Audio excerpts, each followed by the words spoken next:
ஜெயலலிதா அவர்கள் ஒரு தீவிரமான இந்துத்துவவாதி. யாராவது அதிமுக நண்பர்களுக்கு சந்தேகம் இருக்குன்னா 1995 ஜஸ்டிஸ் ஜே.எஸ். வர்மா உச்சநீதிமன்றம் ஹிந்துத்துவாவை பத்தி ஒரு தீர்ப்பு உச்சநீதிமன்றம் கொடுத்திருக்காங்க. அந்த தீர்ப்புக்கு பிறகு அந்த தீர்ப்பை இன்னும் யாரும் ஆராயல. Last standing verdict on Hindutva 1995. Ramjeth Malani போன்ற மனிதர்கள் ஒரு பக்கம் ஆஜராகிறாங்க. சிவசேனா என்ன கேஸ்னா, ஹிந்துத்துவானா என்ன? ஒரு தலைவர் தேர்தல் களத்துல ஹிந்துத்துவான்னு சொன்னா அது மத பிரச்சாரமா இல்லையா? ஹிந்துத்துவானா ஒரு மதமா? ஹிந்துத்துவானா ஹிந்துவா? இதுதான் கேள்வி.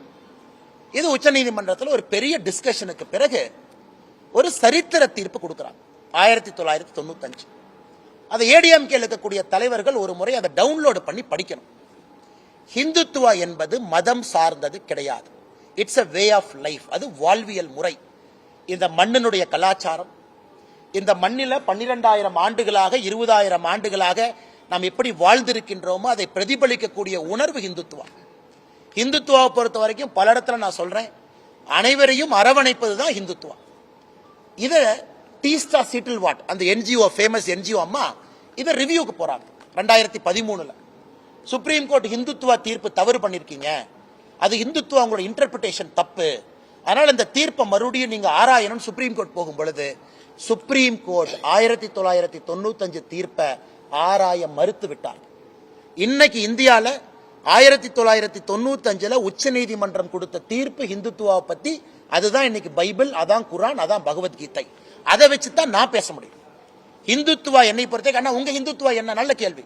ஏன் ஹிந்துத்துவா எல்லாரையும் அரவணைப்பது? இன்னைக்கு நான் ஜெயலலிதா அம்மாவை பத்தி சொல்ற கேளுங்க. 1984 செல்வி ஜெயலலிதா அவர்கள் ராஜ்யசபா எம்பியா டெல்லியில் இருக்கிறாங்க.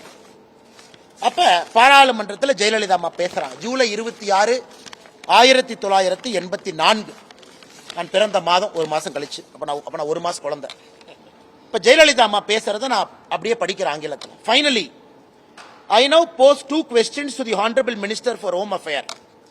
Will the center consider placing Jammu and Kashmir under governor rule?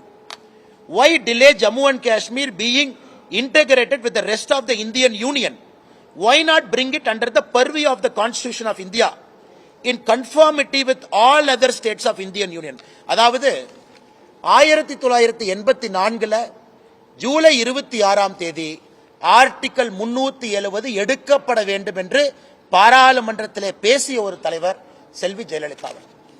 இன்னைக்கு அனைத்து இந்திய அண்ணா திராவிட முன்னேற்ற கழகம் அவங்க ஸ்டாண்ட கேளுங்க. 370 பத்தி உங்க ஸ்டாண்ட் என்ன?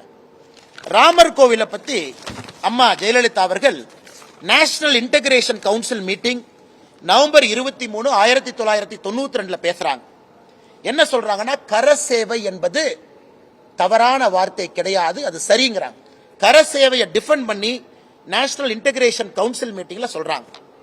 குறிப்பாக இந்த கரசேவைக்காக பாரதிய ஜனதா கட்சியினுடைய ஆட்சி மத்திய பிரதேசம், ஹிமாச்சல பிரதேசம், ராஜஸ்தான் இந்த பாப்ரி மஸ்ஜித்துக்காக பாரதிய ஜனதா கட்சி ஆட்சியை டிஸ்மிஸ் பண்றத நான் கடுமையாக எதிர்க்கின்றேன் அப்படின்னு ஜெயலலிதா அவங்க நேஷனல் இன்டகிரேஷன் கவுன்சில்ல பேசியிருக்காங்க. 1993 செல்வி ஜெயலலிதா அவர்கள் அம்மா அவர்கள் ஏடிஎம்கே தொண்டர்கள்ட்ட 20 லட்சம் கையெழுத்து இயக்கம் நடத்துறாங்க. ராமர் கோவில் கட்ட வேண்டும் என்பதற்காக அதிமுகவினுடைய தொண்டர்கள் கையெழுத்து இயக்கம் நடத்த வேண்டுங்கிறாங்க.